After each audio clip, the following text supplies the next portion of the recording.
Really bad. Frank Barnett, Parsons. On these utility vehicles, you might want to take into consideration of insurance. How much insurance do they cover?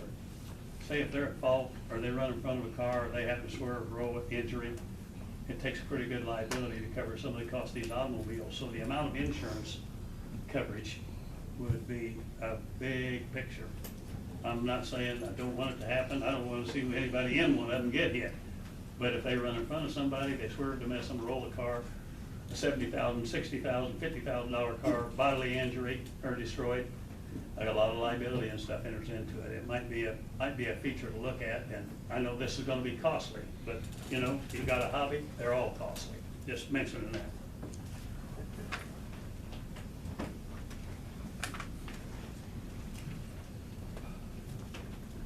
Anybody else? Can I speak again? Okay. Just to answer. Mr. Barnett. I'm not sure the numbers. I do have full coverage collision. I mean, it's on road use. I mean, it's whatever, you know, I mean, whatever they think I need, I guess. I mean, I'm sure they assume that maybe somebody's gonna run into a car one of these days, so. I mean, they are, I mean, when we go to the police station, you gotta show them that before they even pay attention to you, so I mean, they got insurance on them. It's in accordance with section 200 state statute for traffic ordinances. And that's strictly on road. I mean, I guess They're that was a they're little covered caveat. on road, off road, I mean, they're covered for $20,000 vehicle. The ordinance states requires liability insurance, which is expressly made applicable herein to worksite utility vehicles. One question I did have for Mr. Sharp was, sorry, whenever I got my tag and they inspected mine, they come out and they said that they said that they don't want us going up and down Main Street or 32nd or the main roads, but we would not be stopped if they didn't see us doing that excessively. I mean, as long as they didn't sit there and watch us cruise in Maine or something like that, that if we were using that street to get to somewhere that it's going, that's what I was told, but we could In the use that. city ordinance, it designates the fact that you can cross those restricted areas, but you just can't run on them. For instance, if you're coming off of 31st Street to go on to Main to go to Sonic, that's fine. It's going up and down Main Street or those restricted areas. Now, I will tell you, and I'm just gonna be upfront and honest, because I'm pretty much a straight shooter, if any of you drove them and parked them out front or parked them out here on the side, that's technically in violation of the city ordinance because it's a restricted downtown area. At this point in time, there's a lot of confusion. You know, we're not gonna sit here and issue citations. I don't have officers out there doing any of that. I'm just giving you the upfront that the ordinance that was enacted in 2009, the information didn't get put out for anybody to understand where the restrictions were. And basically the restrictions are Central and Main Street to 16th, Washington to Broadway. In that square is considered downtown, and they're not allowed. They're under the restriction from the 2009 ordinance. So Okay, so you can cross through. For example, if you're on 15th Street and you're heading northbound and you cross Main Street, that's fine. But it's running down Main Street from, say, 16th to Bronx, that's gonna be an issue. I mean, that was my, I guess, I don't know what it takes to get that changed or whatever, you know, I mean, I asked that, you know, especially if I'm gonna pay $20,000 worth of taxes on this thing, that I'm not gonna pay that if you guys are gonna restrict me to, you know, restrict me to these areas. Well, we've instructed council to just change the wording in the registration, so if it's, we haven't talked about anything with the way the ordinance is written, so. Yeah, I mean, actually, I'd like to keep mine on the road. I enjoy riding around Parsons. I know a lot of people, I got mine and a lot of my friends have got them because they're like, oh, you get to ride that through town or you went to, you know, and I've rode up and down Main Street many times. I didn't, from lack of knowledge, I didn't know.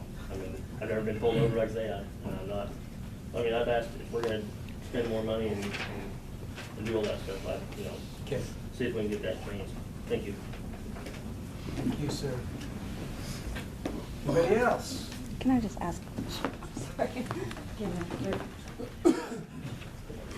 I just wanted to ask, it was my understanding now, real quick, just to clear up, because I agree, they should be able to drive on some more roads than what's they're currently restricted to, but isn't the only one that the city really doesn't have say over 59, US 59? Isn't that the only road that state statute would not allow the city to allow them to do anything other than cross over? No, it's basically limited, in the state statute, it defines it as any federal highway, interstate, public highways, unless the city ordinance restricts it further. The city has the right to restrict them for worksite utility vehicles. Right, but what I'm saying is like, okay, so they're not required to restrict it US 59? Because it's under KDOT, so I didn't know if they're. I think we can allow them to be on Highway 59 in the city limits. Okay. But not outside the city limits. Okay, all right, that was what I Well, wanted yeah. to clarify, thank you. While we're on this subject, one clarification, the property taxes, they should have been being paid anyway. Yep. I know that when you purchase these, you receive a title. If you take the title to the county and put it into your name, this will legally put it onto the property tax rolls. It won't come out like your regular license tax and everything, it'll just show up on your personal property. So this is not anything, $20,000 or whatever the taxes are going to be. This is not anything that we have done. When you purchase these, you should be told to register those titles in the county that you live in. Now, we have done a couple of estimations, and on most of them, the property taxes are right under $300.